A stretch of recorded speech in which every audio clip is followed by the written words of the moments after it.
Though each child with autism is likely to have a unique pattern of behavior, there are some common autism symptoms. First off, you have the social skills, which is the child fails to respond to his or her name. They have poor eye contact. They appear not to hear you at times, so they'll try to ignore you. And then there's resist cuddling and holding, appears unaware of other feelings, seems to prefer playing alone, retreats into his or her own world, and lastly, doesn't ask for help or request things. The next part is language. They doesn't speak, or they have delayed speech. They loses previously occurred ability to say words or sentences.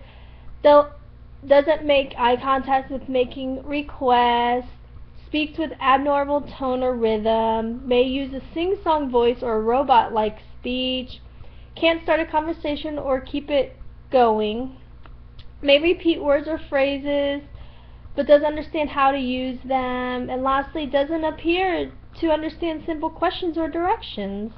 And the last part is behavior.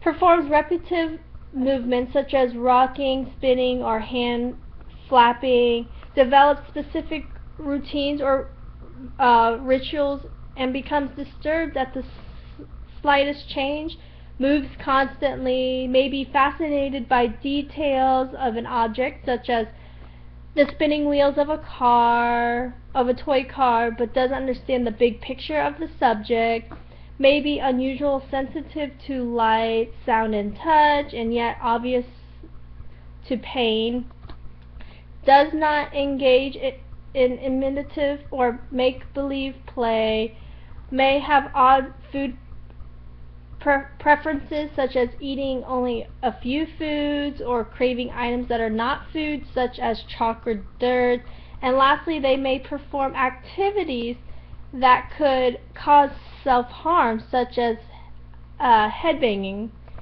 Those are some of the symptoms that autism causes.